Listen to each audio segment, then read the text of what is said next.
사건은 2012년 4월 보험 조사관으로부터 제보를 하나를 받으면서 시작이 됩니다. 저 형사님, 그 좀 수상한 건이 하나 있는데요. 그 한 4달 전에 고객 한 분이 사망했는데 33억짜리 보험에 가입한 지 딱 2달 만에 돌아가신 거더라고요. 아, 이게 뭔가 냄새가 나긴 나는데 아무리 조사를 해봐도 뭐가 안 나와서요. 이것 좀 알아봐 주시면 안 될까요? 사망자는 44살의 여성이었는데요. 약 6개월 전에 해당 보험사에 매월 124만 원을 납부하는 조건에 고액의 생명보험에 들었는데 이걸 딱 2번 납입하고 갑자기 사망했다는 겁니다. 그러니까 248만 원 내고 33억을 받았다는 거잖아요. 네, 보험사 입장에서는 수상할 만하죠. 수상하죠. 네. 그래서 혹시나 하고 다른 보험사도 알아봤더니 이미 이 사망자에게 보험금이 지급된 곳도 한 군데 있었습니다. 보험이 또 있었다는 거예요. 이 33억 보험 말고도. 이미 지급도 했다고요, 심지어? 그럼 그것도 고액 보험이었겠네요. 뭐 33억 원에 비하면 비교적 적은 금액이긴 했는데 여성이 사망하기 약 3년 전인 2009년에 든 보험이었거든요. 사망 시 1억 원을 받는 조건이었더라고요. 그래서 1억 원이 이미 지급된 상황이었던 겁니다. 아, 1억 원을 이미 받았다. 근데 일단 지급이 됐다는 건 크게 문제가 없었던 거 아니에요? 수익자가 누구였나요? 보험 수익자는 모두 사망한 여성의 아버지로 되어 있었습니다. 이미 수령된 1억 원도 아버지 계좌로 입금된 상태였습니다. 야, 아버지를 의심할 수는 없는데. 그쵸, 아버지인데. 뭐 설마 또 입양한 딸? 뭐 이런 건 아니죠? 아, 네. 친자식이었습니다. 부모님도 지극히 평범한 분들이셨고 사망자의 건강 기록상 지병이나 뭐 특이사항도 없었고 서류로만 봤을 땐 보험 범죄를 의심할 만한 부분이 보이지 않더라고요. 그래서 형사님한테 의뢰를 했던 거군요. 근데 갑자기 어떻게 사망하신 건데요? 44시면은 많은 나이도 아닌데. 자, 그러면 지금부터 이 형사님이 제보를 받기 4달 전인 2011년 12월 31일 여성이 사망한 날로 한번 돌아가 보겠습니다. 때는 새벽 1시경 119로부터 다급한 신고 전화가 한 통이 걸려옵니다. 당시에 이 실제 신고 음성을 함께 한번 들어보시죠.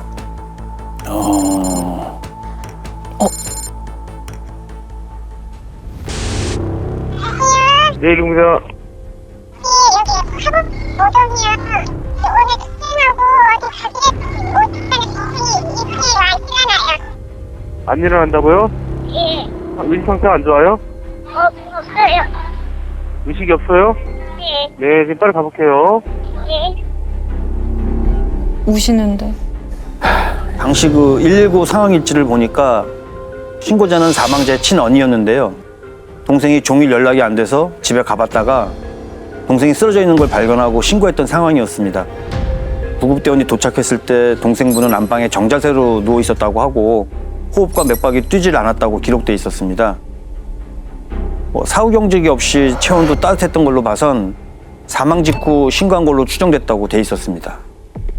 야, 그러면은 거의 사망하자마자 언니분이 신고한 것 같은데요?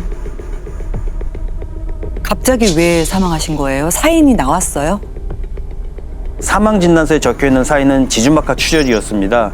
한마디로 말해서 뇌출혈로 사망하셨다는 건데 시신에 타살 정황이 없고 범죄 의심점이 보이지 않아서 부검은 진행하지 않고 바로 장례 절차를 밟은 걸로 보였습니다. 강 형사님이 이날 현장에 있었던 관계자들을 하나하나 다시 만나기 시작하면서 이 상황은 전혀 예상치 못한 방향으로 흘러갑니다. 일단 기록만으로는 확인할 수 없어서 현장에 출동했던 구급대원부터 만나봤는데요. 대부분 기록에 적힌 내용이랑 비슷하게 기억을 했습니다. 딱 한 가지 안 맞는 게 있는 겁니다. 안 맞는 거요? 그게 뭔데요? 사망자의 생김새를 얘기하는데 제가 알고 있는 모습이랑 좀 다르게 묘사하는 겁니다. 제가 인적사항을 확인하면서 봤던 사망자는 얼굴이 작고 갸름한 데다 체격도 상당히 마른 편이었는데 구급대원은 뭐 체격도 크고 얼굴이 크고 넓적한 편이었다고 기억을 하더라고요. 야, 생김새가 달랐다. 이게 무슨 말이지, 그러면? 이목구비는 사진이랑 실물이 좀 다를 수 있다 쳐도 체격이 다를 수는 없는데. 근데 구급대원들은 워낙 많은 사람들을 보니까 뭔가 좀 착각을 하셨던 거 아닐까요? 저도 처음엔 그렇게 생각을 했는데 사망한 여성의 장례를 담당한 장례 지도사까지 만나보니까 이게 어쩌면 착각이 아니었을 수도 있다. 뭐 이런 생각이 드는 겁니다. 아, 착각이 아니라면 그게 무슨 말이에요? 야, 그럼 대체 누가 죽었다는 거야? 그러니까 완전히 이건 뭐 다른 사람을 다르니까 얘기하니까. 누가 죽었는지 모르는 상황이잖아요, 지금. 무섭다. 장례 지도사가 또 무슨 얘기를 했길래? 일단 여성의 장례 절차부터 석연치가 않았습니다. 장례식도 치르지 않았다고 했고 여성이 사망한 다음 날 바로 시신을 화장한 다음에 어머. 임진강변에 뿌렸다는 어머. 거예요. 입관부터 시신을 화장할 때까지 그 자리를 지킨 게 딱 3사람뿐이었다고 했는데 한 명은 상주 역할을 했던 여성의 친언니였고 나머지 둘은 40대 정도로 보이는 남녀 한 쌍이었는데 가족 같아 보이진 않았다는 겁니다. 3명밖에 없었단 얘기잖아요. 아니 왜 부모님은 왜 안 오신 거지? 부모님 살아계시잖아요. 그쵸, 보험 수령님도 아버지고. 네. 뭐 혹시 부모님한테 안 알린 건가? 충격 받으실까 봐? 에이, 그래도 그럼 다른 가족끼리라도 최소한 장례는 치를 텐데 사망한 바로 다음날 화장해버린 것도 좀 그렇고 뭔가 좀 많이 이상합니다. 네. 그리고 유일한 가족이었던 친언니라는 사람도 상을 치르는 내내 뭐 딱히 슬퍼하는 기색도 없었다는 건데요. 이 모든 과정이 일사천리로 빠르게 끝났다는 얘기를 듣고 야, 이거는 분명 뭔가 있긴 있겠다. 그런 마음이 들었습니다. 보험금 총 34억을 타려고 애먼 사람을 죽여놓고 친동생이 죽은 것처럼 유정했다는 얘기인가? 이게 가능해요? 일단 저희도 그렇게 추정을 하고 이때부터는 사망한 것처럼 유정한 걸로 추정되는 친동생하고 황급히 장례를 치른 3사람까지 4명을 모두 용의선상에 올려 수사하기 시작했습니다.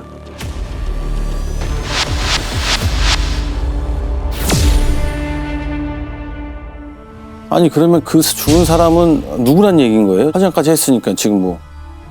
야, 친언니 말고 왔던 다른 남녀는 또 누구고. 이게 지금 대체 뭐가 어떻게 되는지 잘 모르겠습니다, 지금 상황이. 정말 모르겠어요.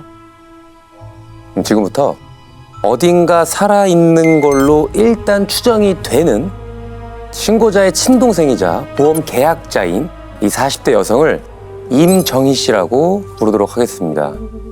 이때부터 수사팀은 이 임정희 씨를 비롯한 주변 인물을 샅샅이 파헤치기 시작합니다. 일단 이 임정희의 정체부터 평범하지 않았다고 합니다. 응? 평범한 사람이 아니었다고요? 신내림을 받은 지 한 2년 정도 된 무당이었습니다.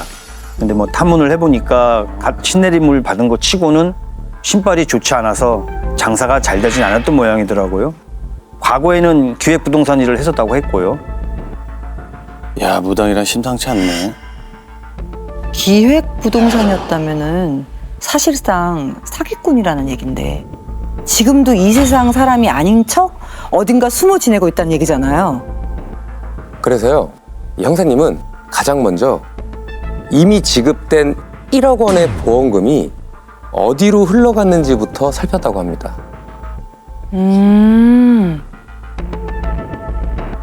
하긴 그 돈을 노린 거면 이미 다 나눠 가졌겠네요.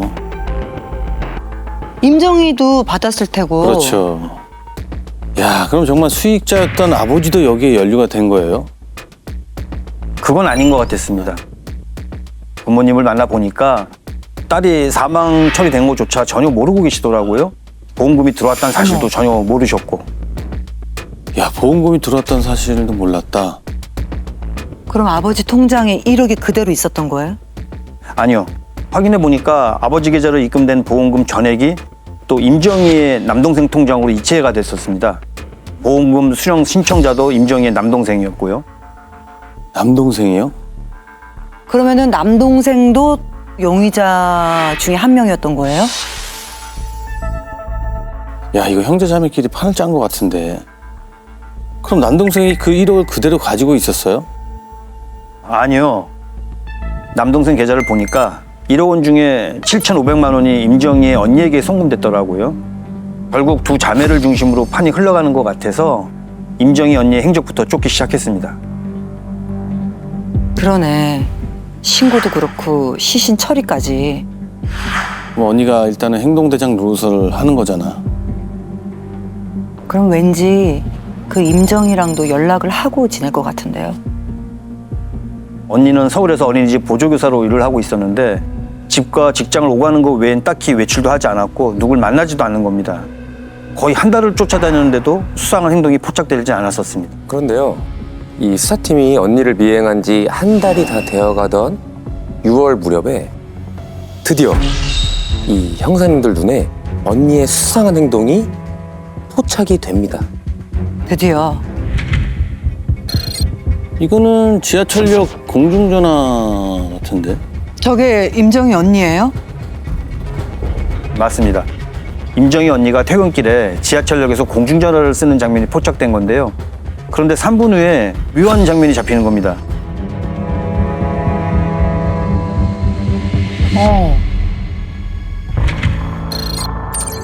아, 휴대전화를 하고 있네? 그러니까 휴대폰이 있는데 왜 공중전화를 쓴 거죠? 저희도 그 점이 수상했던 거죠.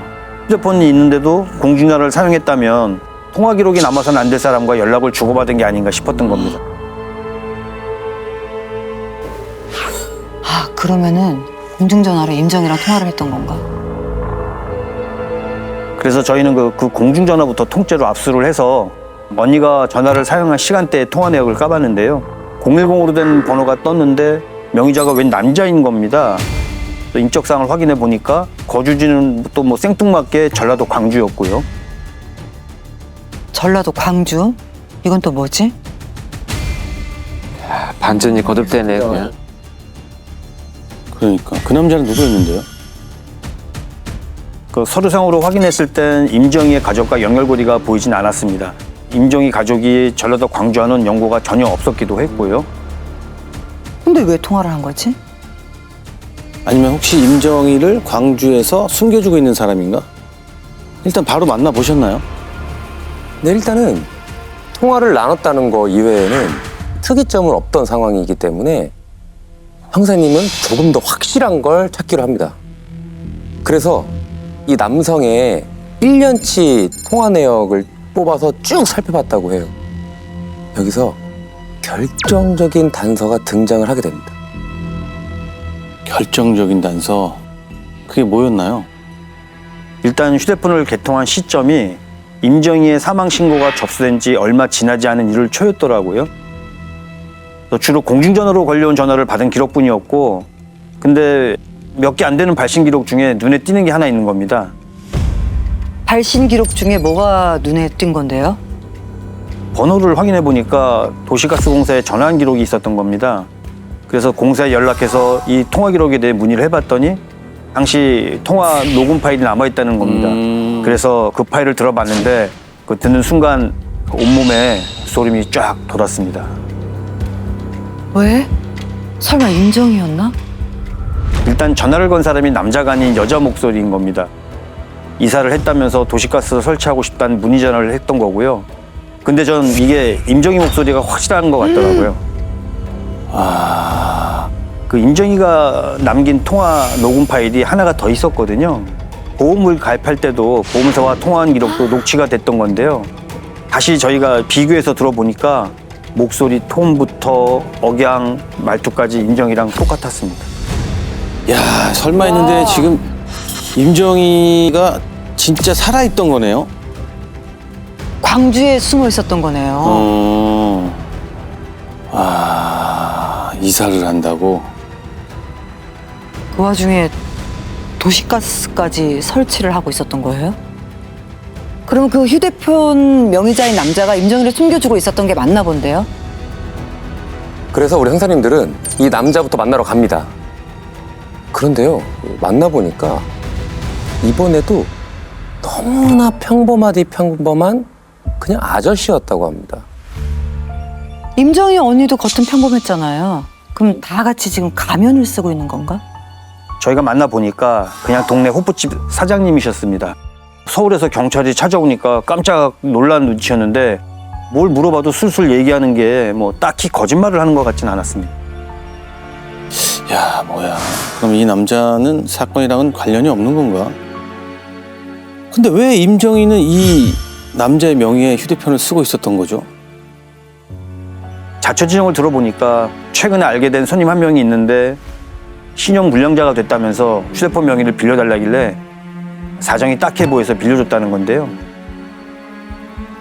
동네에 새로 이사 온 사람인데 점도 좀 볼 줄 알고 원체 부침성도 좋아서 금방 친해졌다고 합니다. 뭐 알리바이도 다 확인이 됐고 조사를 해봐도 뭐 범죄 혐의점은 전혀 없었습니다. 다행히 사장님이 임정희가 지내는 곳을 알고 있어서 임정희부터 체포하러 갔습니다. 야, 그럼 드디어 임정희를 만날 수 있는 건가요? 임정희가 집에 있었어요? 밖에서 계속 저희가 잠복을 했는데 뭐 기척도 없고 도무지 나오질 않더라고요. 그래서 주차하다 대문을 박았다고 이제 핑계를 대면서 초인종을 계속 눌렀더니 2층 집에서 누군가 이렇게 나오는데 봤더니 임정희였습니다. 어머머, 어머. 그래서 곧바로 긴급 체포를 하고 뭐 집 안으로 들어가 보니까 작고 조촐하게 신당을 차려놓고 살고 있었습니다. 임정희가 살아있다는 걸 두 눈으로 확인한 우리 수사팀은요. 확실하게 용의점이 있었던 임정희의 언니 그리고 장례를 치를 때 함께한 두 남녀 모두 긴급 체포합니다. 알고 보니까요. 그 두 남녀의 정체는요. 임정희의 남자친구 그리고 보험 설계사라고 합니다. 도대체 그럼 그 돌아가신 분은 누구였다는 거냐고요? 임정희가 다 얘기했나요? 그랬을 리가 있겠습니까? 임정희는요. 자기는 전혀 모르는 일이라면서 잡아댔다고 합니다. 에이, 모르는 일이라는 게 무슨 말이 됩니까, 이게 지금? 지금 자기는 법적으로 이 세상 사람도 아닌 건데 이걸 지금 잡아뗀다고 될 일이냐고. 저희가 이제 밤샘 조사가 이어지니까 형사들을 상대로 뭐 점을 봐주겠다는 어머머. 또 뭐 나중에는 몸을 뭐 사시나무처럼 떨면서 바닥에 쓰러지는 뭐 신음까지 했습니다. 전혀 그 말이 통하지 않는 느낌이었습니다. 별시를 다 하고 있네. 점을 자꾸 왜 봐?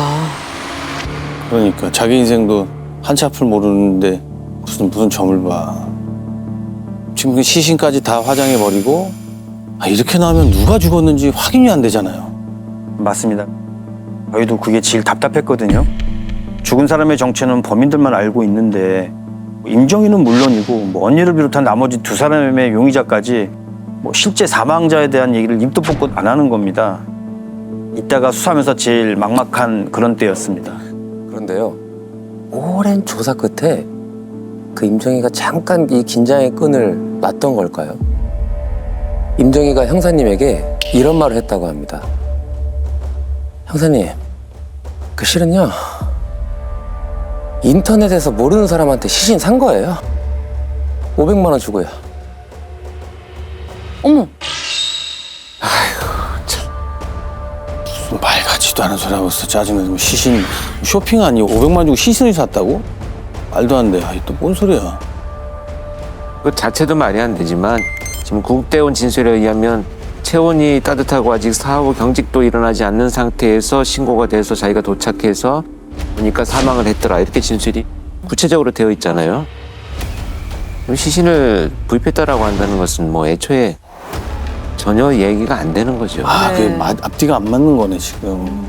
맞습니다. 그래서 뭐 어느 사이트였는지 그럼 누구한테 샀다는 건지 저희가 꼬치꼬치 캐물었더니 또 나중에는 사실은 그게 아니라면서 진술을 번복했는데 그 과정에서 살짝 당황을 한 건지 자기도 모르게 그 사건에 연루된 용의자 2명을 더 불게 된 겁니다. 아하. 용의자요? 2명이나? 거짓말을 하다가 자기 발에 걸린 모양인데 그게 누구였는데요? 임정희의 지인들이었는데요. 와. 이 두 사람이 웬 요양원에서 사람을 하나 데려와 죽인 거라고 해서 확인해 봤는데 결국 이것도 임정희의 거짓말이었습니다. 어머. 근데 조사를 해보니까 그 두 지인이 사람을 구했던 건 사실로 확인이 된 겁니다. 아니 사람을 구했다니. 임정희가 입주가정부를 구해달라고 부탁을 했었다는데요. 그것도 꼭 조선족 출신으로 그 대가로 100만 원이나 준다길래 시장에 글을 올려서 가정부를 2명이나 구해준 적이 있다고 하는 겁니다. 입주가정부. 근데 아까 무당이라고 하지 않았어요? 아니, 무당이면 점집을 할 텐데 입주 가정부를 왜 둬? 그것도 그렇지만은 일단은 조선족 출신을 콕 집었다는 게 약간 저는 소름이 돋습니다. 아, 그럼 설마 사망한 사람이 입주 가정부? 입주 가정부가 사망한 건 아니었습니다. 그런데 가정부 중에 한 명이 그 집에서 아주 끔찍한 일을 겪었다면서 이런 얘기를 합니다. 끔찍한 일을. 아, 그 무당집? 내 아직도 그 얘기만 하면 소름이 쫙 끼친다. 면접 본 날 그 여자가 바로 일을 하자 하더라고. 근데 그날 그 집에서 잠을 자는데 이 여자가 새벽에 애를 깨우더니 몸에 좋은 보약이라면서 자꾸 뭘 마셔보라는 기라. 근데 그 약이 어째그러니 내 마시자마자 팔다리가 저리고 머리도 빙빙 돌고 어휴, 밤새 화장실 들락거리느라고 내가 아주 죽는 줄 알았어. 그래서 내가 당장 다음날 그만뒀지 뭐. 야, 뭘 먹였다고? 그러면은 보약이라고 그러고 이제 그 안에 뭐를 탔나 본데요. 야, 이런 식으로 사람을 물색했나 보다. 이 모든 걸 알게 된 우리 형사님은요, 임정희의 사망 신고 직전에 임정희의 휴대폰 기지국 기록에 주목을 하기 시작합니다. 근데 기지국은 왜요? 12월 28일 그러니까 신고 3일 전 임정희의 휴대폰 기지국 위치가 하루 종일 영등포 쪽으로 잡혀 있었습니다. 이걸 보고 순간 아차 싶은 게 있었습니다. 영등포요? 근데 영등포가 왜요? 왜? 당시 영등포에 노숙인들이 많았거든요. 뭐 아무도 찾지 못할 대상을 물색했다면 노숙자를 노릴 수도 있겠다 싶은 겁니다. 그리고 염을했던 장례 지도사가 저희한테 진술할 때 시신의 몸이 깨끗한데 유독 발바닥만 시꺼멓게 굳은 살이 배겨 있었다는 얘기를 했었는데 뭐 무당이라고 하니까 작두를 타서 그런가 보다 싶어서 끝이 닦아드렸다고 했는데 그때서야 이제 다 퍼즐이 맞는 그런 느낌이었습니다. 노숙자였다는 거예요? 야, 어떻게 이런 생각을 했을까? 아, 참. 그러니까 일부러 가족들이 찾지 않는 사람을 노렸다는 거 아니야? 진짜 너무 악랄하다. 노숙자인 거면은 그 신원도 제대로 알 수 없는 거 그렇죠. 아니에요? 임정희조차도 제대로 몰랐을 수도 있겠는데요. 그러면? 맞습니다.